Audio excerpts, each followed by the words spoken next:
que acontece com a gente, Davi, é que a gente é ensinado, pelo menos a minha geração foi ensinado, que você ser fiel a Deus está atrelado ao seu desempenho, aos seus entregáveis, àqueles critérios de sucesso que as pessoas estabelecem, tamanho de igreja, relevância e influência do ministério, esse tipo de coisa. É meio como uma coisa que você vai se tornando dependente daquilo, e você precisa vigiar muito.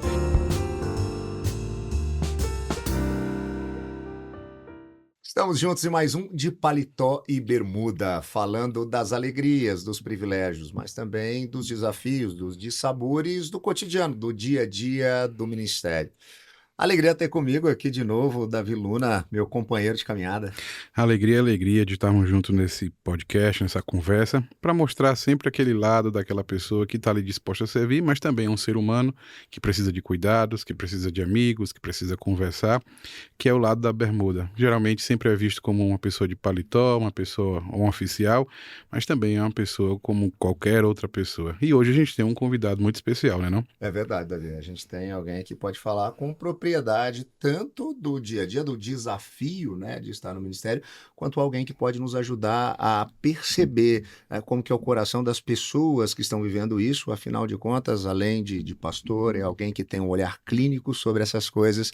A gente tem a alegria e o privilégio de ter com a gente hoje Dr. Robson Grangeiro. Seja bem-vindo de Paletó e Bermuda. Na verdade, de paletó eu já tô, né? Eu vim direto do trabalho. Agora é que o pessoal não tá vendo a bermuda, né? Mas combinaria legal, seria um look muito joia. A gente combina que o próximo a gente faz em João Pessoa de bermuda, pode ser? Pode, e aí eu coloco a camisetinha regata aqui. Não, prazer demais, uma alegria estar aqui com vocês, com todo o pessoal da PECOM. Eu achei super legal essa ideia de paletó a bermuda. Acho que foi no alvo. Parabéns. Eu acho que é esse propósito aí, ajudar a perceber um pouquinho, né, de um lado que muitas vezes não aparece, de pessoas que estão à frente sendo vistas, mas de um lado que não aparece. E aí a gente já começa pedindo para você afrouxar o paletó, ficar mais à vontade e contar um pouquinho da sua trajetória. Rapaz, a trajetória já é longa, né? Esse ano eu completei 35 anos de pastorado, comecei muito jovem. De alguma maneira a gente entende que Deus é que faz isso, mas pensando assim racionalmente, uma maluquice completa. Eu tinha 15 anos de idade quando Deus me chamou, tinha feito vestibular para psicologia, saí de Campina Grande, interior da Paraíba, onde eu nasci, para João Pessoa. E aproveitando o embalo, como a gente dizia na época, eu fiz o curso de psicologia lá e Instituto Bíblico ao mesmo tempo. Na ocasião, eu não tinha ideia de que me tornaria pastor presbiteriano, então eu queria uma formação teológica para ser relevante no meu trabalho e tudo mais. Daí, Deus me levou para outro lugar, o Seminário Presbiteriano do Norte, que é a minha casa, e acabei me formando em 87. De lá para cá, 35 anos de muitas histórias, implantação de igreja, formação de liderança, coisas que eu gosto de fazer ainda hoje. E nesse meio termo... Isso é uma síntese bem sintética, viu? A grande questão é que uma coisa que a gente sempre tem conversado aqui é da diversidade e da pluralidade do ministério pastoral. Porque não é só aquele senhor, aquela pessoa de paletó que sobe no púlpito e começa a pregar. Mas existe outras áreas do ministério pastoral.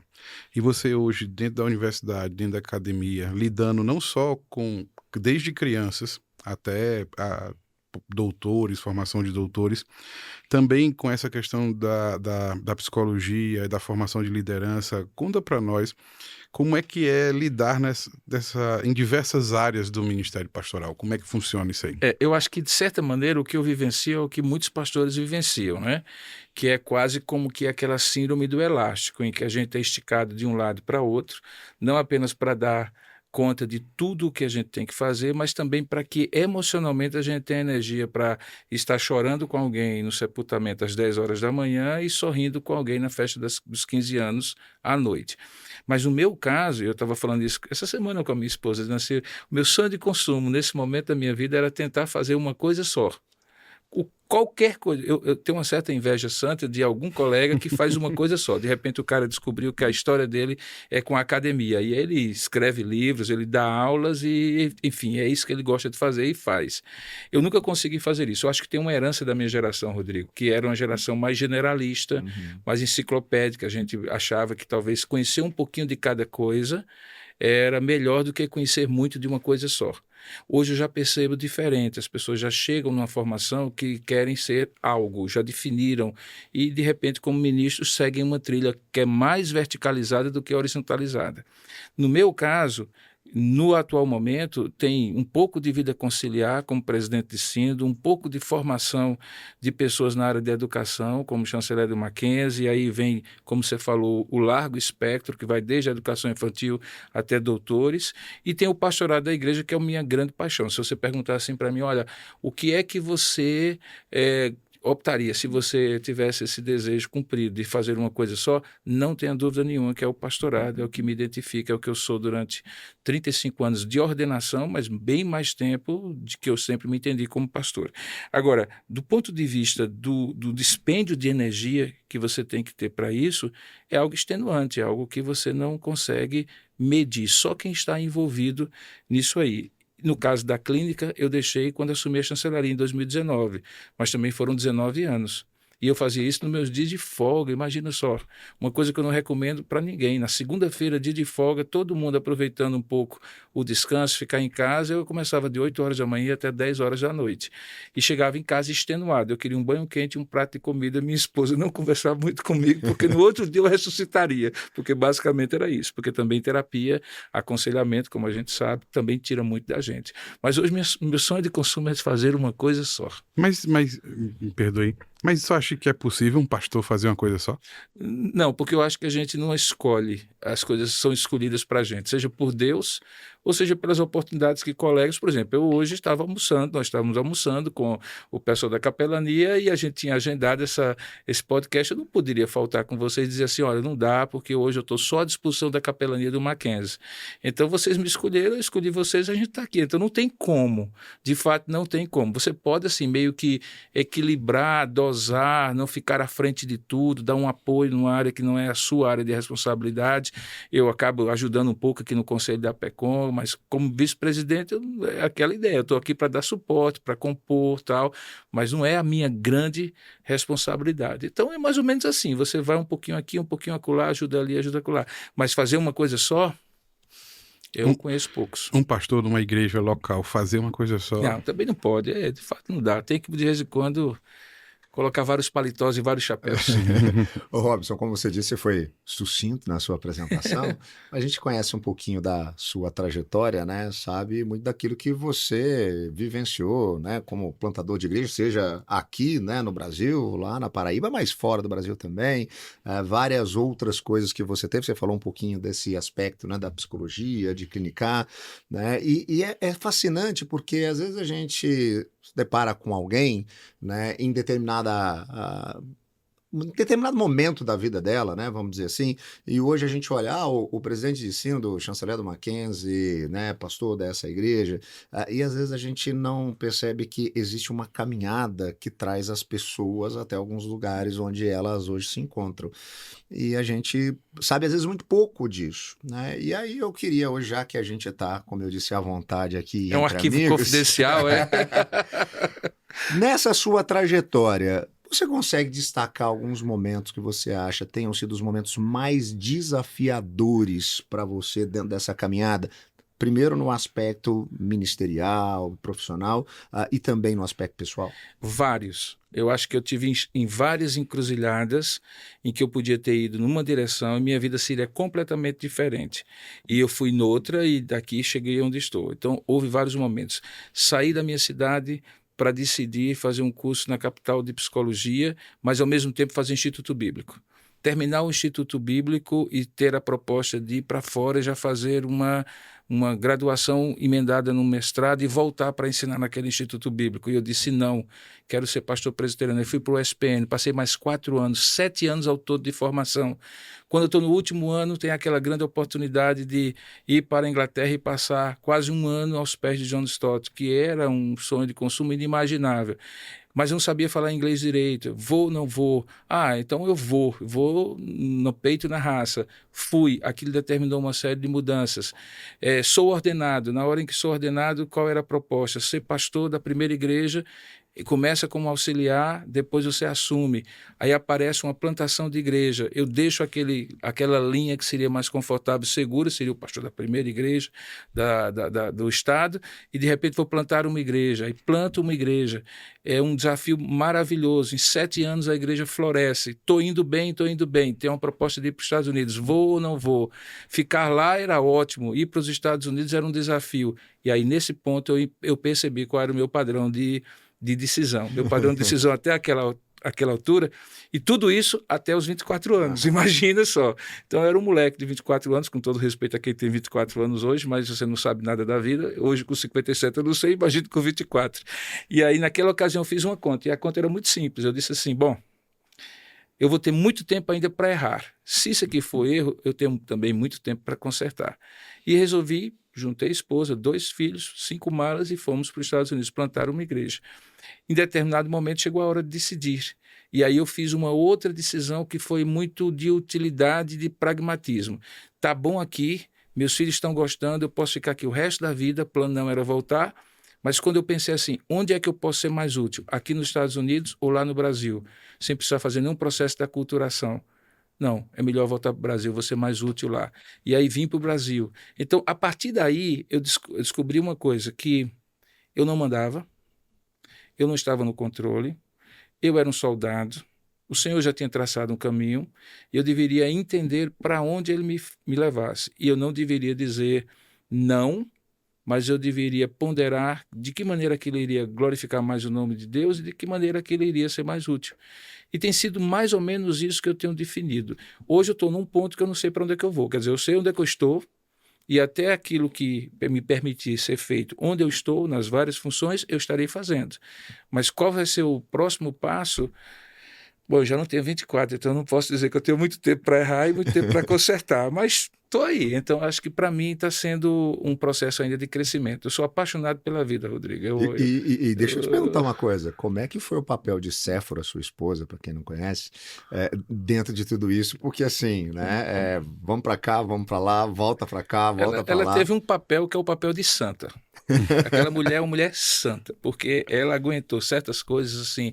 Tudo bem, eu combinava, orava, mas a gente sabe, como a gente que é pastor é acostumado a persuadir as pessoas no sermão, como é que a gente, infelizmente, acaba manipulando também a persuasão que a gente faz das pessoas que a gente mais ama, né? Então, quando você chegava para ela, ou quando eu chegava para ela e dizia assim, meu amor, eu estou sentindo no meu coração, Deus está me conduzindo, aí ficava difícil. Mas eu tenho hoje comigo que, em alguns momentos, eu poderia ter sido mais sensível ao time dela, ao tempo dela.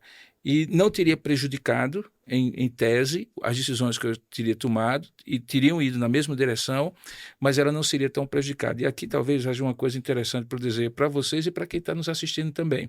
Vale a pena fazer algumas coisas sozinho, mas algumas outras você só consegue fazer se fizer com um conjunto de pessoas que realmente lhe amam e que são capazes de bancar aquele sonho, aquele desejo, aquele projeto de vida. Porque eu acabei descobrindo, né, que o que você pode fazer bem sozinho, você sempre fará melhor junto com outros. Uau. Pensou? Não, é verdade, e isso é desafiador, né? A gente pensar que tem esse processo de ter pessoas juntos caminhando, né? E essa ideia que às vezes a gente traz aqui no De Paletó e Bermuda, que é um lado que às vezes as pessoas não conhecem, porque vê o ministro, vê a pessoa que está à frente, às vezes em reuniões, às vezes no púlpito pregando, e às vezes não sabe como que é essa relação familiar dentro de casa com a esposa, com os filhos, que às vezes tem que, né, ir para cá e para lá e ter que lidar com algumas decisões, né? Ou aquilo que você disse, né? Ter que lidar com o dia de folga, que é o dia de clinicar, e estão apoiando o tempo inteiro, né? E eu não estou dizendo que isso é um modelo, eu não faria isso novamente. Hoje eu tiraria realmente aquele dia para ser um dia que estivesse mais com ela e com as crianças. Graças a Deus, Deus poupou meus filhos, são 3 crentes, caminham com o Senhor, mas eu sei que eu corri um risco muito grande e eu não recomendo isso a ninguém. Eu acho que tem uma escala de prioridades que a gente, como ministro, precisa estabelecer, que é primeiro Deus, obviamente, mas Deus não é sinônimo de igreja. como também não é sinônimo de família. E depois família e, por fim, o ministério da gente. Só que isso, às vezes, está tudo junto e misturado. Tu E não acha, na experiência da gente fica muito difícil discernir quando a gente é mais jovem. tu não acha que às vezes o pastor ele anseia por ter duas famílias e uma delas é a igreja e ele acaba prejudicando as duas coisas? Eu acho que o que acontece com a gente, Davi, é que a gente é ensinado, pelo menos a minha geração foi ensinado, que você ser fiel a Deus está atrelado ao seu desempenho, aos seus entregáveis, àqueles critérios de sucesso que as pessoas estabelecem, tamanho de igreja, Uhum. relevância e influência do ministério, esse tipo de coisa. É meio como uma coisa que você vai se tornando dependente daquilo, e você precisa vigiar muito. Quando a gente voltou dos Estados Unidos para plantar a igreja em Tambaú, eu coloquei na filosofia do ministério, já compartilhei com vocês, que eu preferiria ajudar a plantar 10 igrejas de 500 pessoas, que eu acho que é um número legal para um contexto urbano, do que ter uma mega igreja de 5.000 pessoas. E isso determinou uma série de coisas. Não é que eu acho que isso é a realidade de qualquer um ou para qualquer um. Para mim, facilita muito, porque senão eu entro na roda viva e aí eu acho que 500 é pouco, aí eu vou para 1.000, 1.000 é pouco, vou para 5.000, e aí o número se torna a minha identidade. E quando o número se torna identidade, quando o quantitativo mede o qualitativo da sua vida pessoal, ministerial, familiar, aí você se perdeu. Esse é o grande problema. Então, de fato, eu acho que existe uma pressão, até mesmo entre nós, pares, de avaliar as pessoas pelo sucesso do ministério delas. E isso é um veneno. E muitas das vezes você acaba sacrificando a sua família Sim, para não em tem prol disso, né? dúvida. Você só tem 24 horas, só tem uma quantidade de energia X por dia, você tem que comer, você tem que dormir, você tem que fazer uma... Ou você se prejudica, ou além de se prejudica as pessoas que mais lhe amam. Então é preciso dar um tempo, e não é à toa que muita gente hoje está sofrendo de síndrome de burnout, muita gente hoje está sofrendo de depressão, que eu chamo de depressão em pé. O que eu vejo de pastores em depressão em pé, é o que eu chamo de depressão em pé. É o sujeito que só não cai, deita e morre porque não pode. Uhum. Porque ele acha que as coisas que tem que acontecer não acontecerão mais, mas ele está completamente exausto, exaurido ali, de pé na sua frente. E nesse sentido, Robson, acho que você trouxe aí, né, a conversa, né, para uma oportunidade muito boa. Pela liderança que você tem, né, exercido ao longo do seu ministério, a experiência clinicando, você acaba também lidando muito com isso, né, com pessoas que estão ali, né, pastores, jovens pastores, pessoas iniciando o ministério, e você percebe esses desafios, né, que estão diante de todos, mas também alguns ídolos do coração que acabam, né, sendo esse agente que talvez desvie o foco, né, ou que sejam essas armadilhas. Na sua experiência, né, lidando com isso, percebendo, ajudando, né, líderes e principalmente novos líderes, onde você percebe, né, tá essa maior dor em relação, né, ao que eles estão buscando e que acaba trazendo consequências para a vida toda, né? Eu parto do princípio, Rodrigo, que nenhum ídolo me atrai se já não existir dentro de mim uma tendência a ser atraído por aquele ídolo. Então a gente sempre coloca assim, não, a gente de repente apareceu uma coisa, a gente se dedicou tanto para aquilo se tornou um ídolo no meu coração. Eu parto muito daquele princípio que quando você for tentado, não diga que foi Deus que lhe tentou, porque na verdade a cobiça do seu coração é que produziu todo o contexto para que aquele ídolo se instalasse. Então eu creio que existem alguns ídolos. Um deles tem a ver com poder e controle. Há pessoas que já são, do ponto de vista da personalidade deles, tendentes a controle e a poder. Aquele tipo de coisa, dizer quem manda sou eu, marcar o território, eles já são assim. E de repente, quando há uma possibilidade deles exercerem isso, por mínima que seja, eles eles se deleitam em fazer isso. Seja dirigindo uma comissão na igreja, um concílio, um órgão da igreja, ou uma liderança de um porte maior que seja, ele vai se deleitar naquilo, porque no coração dele aquilo já lhe dava uma satisfação muito grande antes dele ter a possibilidade de exercer aquilo. Um outro grupo de ídolos tem muito mais a ver com a necessidade de reconhecimento e a necessidade de, eu diria, vamos colocar assim, de reconhecimento, mas de ser louvado, de ser reconhecido mesmo como alguém. É uma coisa meio narcisista. Gosta de confete. Gosta de confete, exatamente. É o que eu chamo isso de pavonice ministerial. Não basta que eu seja bonito, eu preciso abrir minhas penas. E então, nesse caso, ele está até disposto a abrir mão do controle, contanto que ele seja o que está debaixo do holofote. E há um risco muito grande, porque eu me lembro que essa é justamente a síndrome de Satanás. A síndrome de Satanás é a vaidade. A vaidade é um ídolo que se estratifica de maneira muito clara no ministério, quando você tem a necessidade de ser reconhecido, de ser louvado, até por coisas que realmente você é, mas que aquilo foi lhe dado e, portanto, você é portador, você não é o dono daquilo. Eu vi até o Al Pacino agora falando alguma assim, coisa, vaidade vanity, é meu pecado. Vanity is my favorite sin. Exatamente, então é assim, exatamente isso. Então, o que eu percebo hoje nos jovens pastores, existe uma necessidade muito grande daquilo que eu chamo de falsa relevância. Eu me recordo que muito tempo atrás alguém me disse assim, é melhor você ser útil na cidade onde você está, do que você ser um inútil famoso na grande cidade para onde você quer ir. E muita gente não pensa dessa maneira, prefere ser o inútil na grande cidade para onde você quer ir, do que ser o útil na pequena cidade onde você está. Mas você não acha que isso é muito influência, ou isso ficou mais exacerbado nos dias de hoje, por conta dessa liquidez das redes sociais que a gente vive hoje? Então, um cara sai do seminário, ele faz um Instagram e ele começa a inventar a roda, a reinventar a roda, começa a achar cabelo em ovo, e para que aquilo possa servir de holofote para ele. Ele tem uns 15 minutos de fama dele, depois ele precisa reinventar um novo monstro para combater, ele tem uns 15 minutos de fama dele, ele passa o ministério dele inteiro criando monstros, caçando monstros que ele próprio inventa para que possa ter relevância?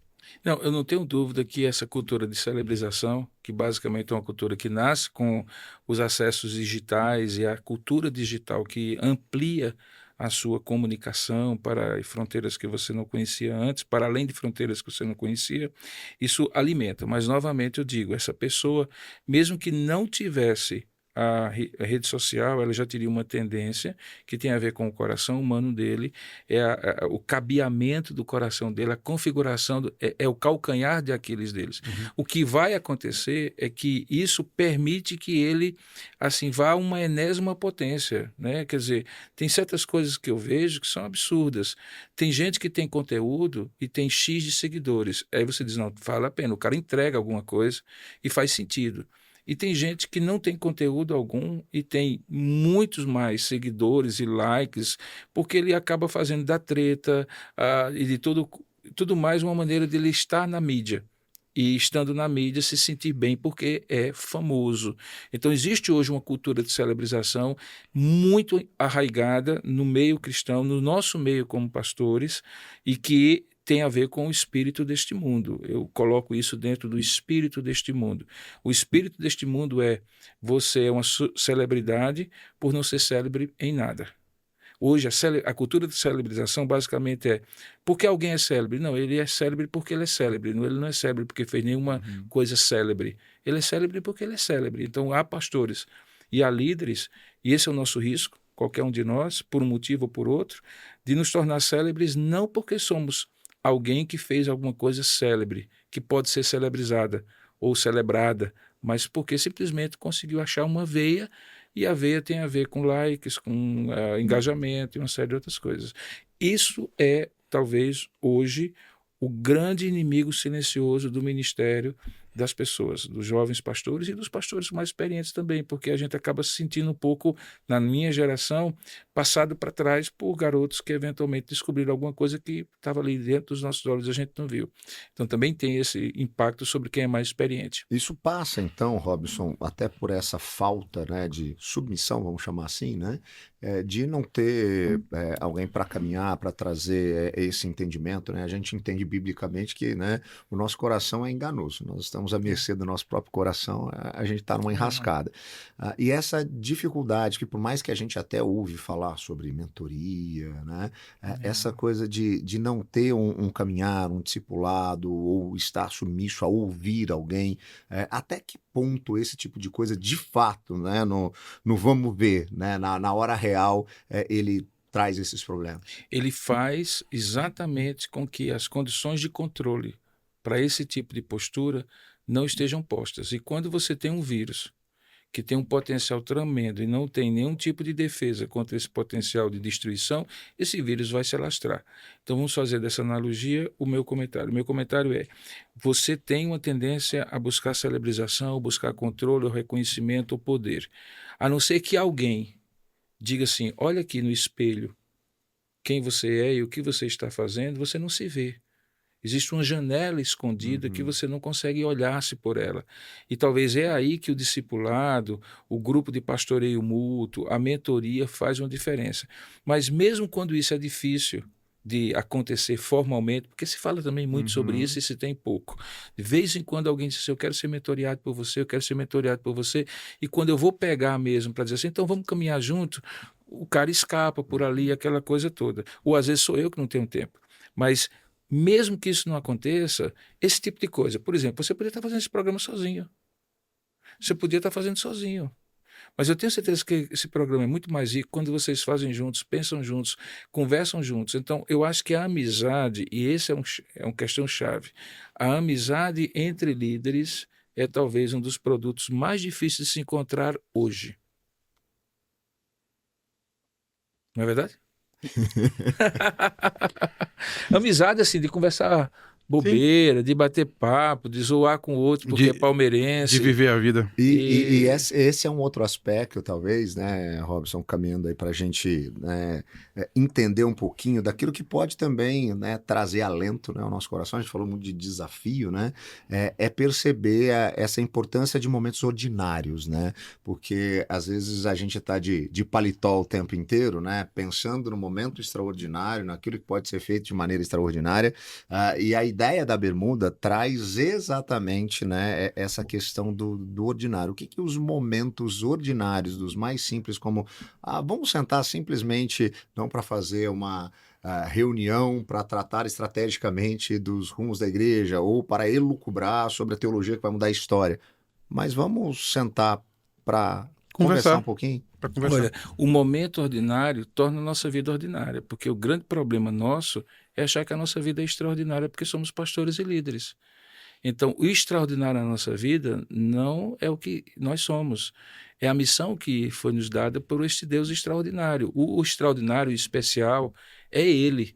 E Ele nos convidou como seres ordinários, vivendo uma vida ordinária, a entrar nesse extraordinário que é Ele e a missão dele.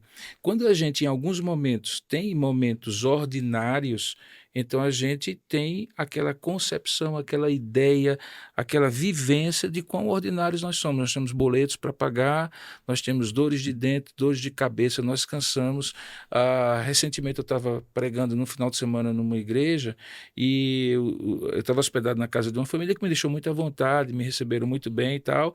E quando eles me chamaram para almoçar, a gente tinha chegado da igreja, eu subi para tomar um banho, para depois a gente almoçar, e quando eles me chamaram para almoçar, eu imaginava que estava só a família, que tinha me deixado muito bem, e tinha pessoas que eu conhecia já há algum tempo, e eu desci de bermuda. Literalmente, né? Eu desci de bermuda e camiseta, eu ia almoçar. Eu não estava mal vestido, eu só não estava vestido de pastor, porque eu tinha uma gravata e um paletó há poucos minutos. E, para minha surpresa, tinha outros 2 pastores que eles tinham convidado para me acompanhar naquele almoço, uma surpresa que eles fizeram para mim, gente que eu conhecia há algum tempo, mas eles estavam de paletó e gravata. E o que foi mais interessante foi que o primeiro gesto que eles fizeram, já que você está de coisa, foi tirar a gravata e tirar o paletó, exatamente a proposta do programa de vocês. O que é que eu aprendi ali? Existe um anseio pelo ordinário, porque o extraordinário ele não é sustentável. E não é controlável. E também não é sustentável. Você não pode viver uma vida só de extraordinário. Eu já atendi pessoas, Rodrigo e Davi, que já foram famosas ou poderosas. A pior ressaca, vamos usar o termo, que alguém tem não é a ressaca do álcool, não é a crise da abstinência de uma droga, é a crise da abstinência do sucesso, do poder. quando o café começa a ser servido frio, quando não tem um ajudante de ordens para abrir a porta, quando alguém deixa de lhe chamar de doutor, quando você passa como um despercebido. Qual a melhor maneira de você se preparar para isso? Tenha uma vida ordinária. Abra você mesmo a porta. Trate os outros mesmo pelo primeiro nome. Tome o café frio, se o café frio for o que for lhe servido. Não se acostuma a tomar só o café quente. Eu tive uma oportunidade, também recente, de uma experiência muito interessante. É que eu tive que me virar numa determinada situação que a instituição onde eu trabalho me dá o suporte para isso. E que era basicamente trocar um horário de um voo. E eu fui para a fila.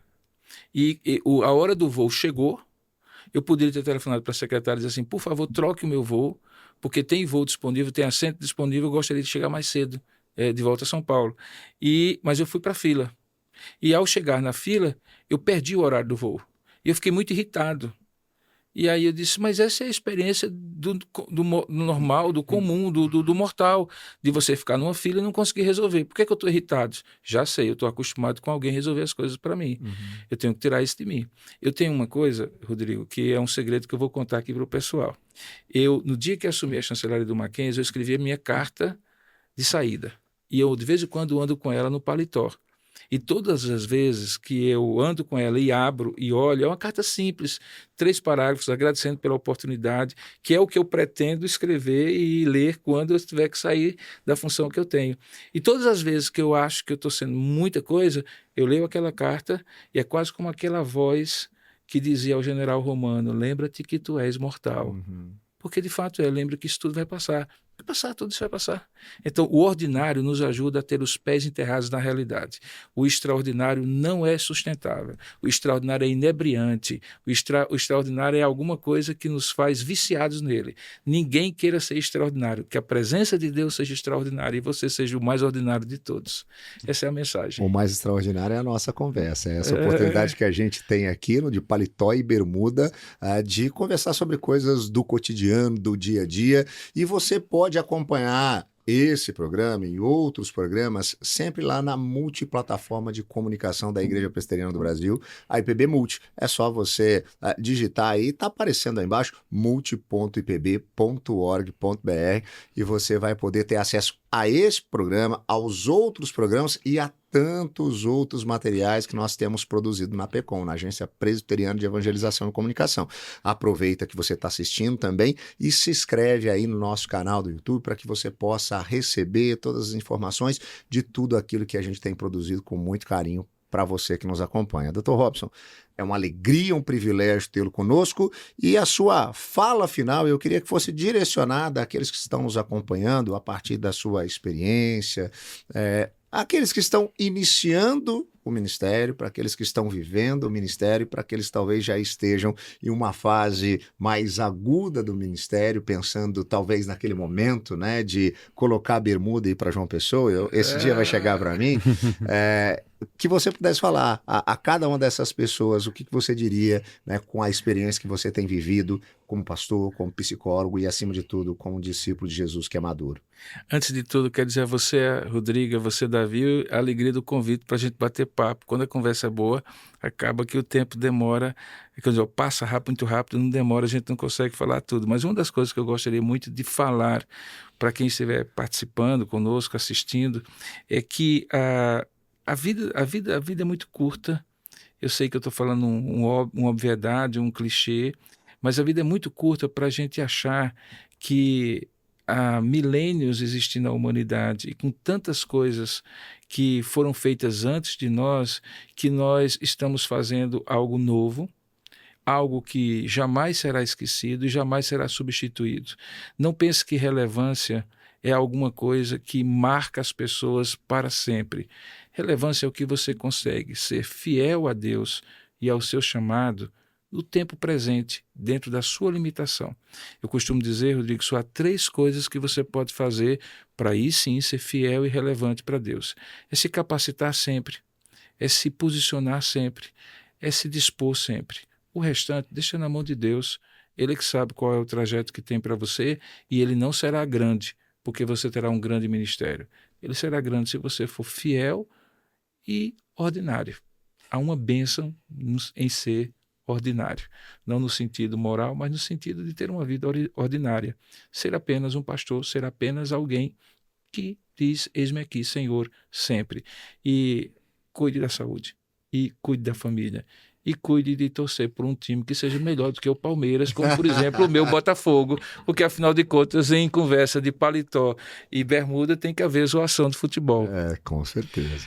A você que nos ouve, a você que acompanha a gente, esse é o dia a dia do pastor. Aquele que cuida de você, aquele que ora por você.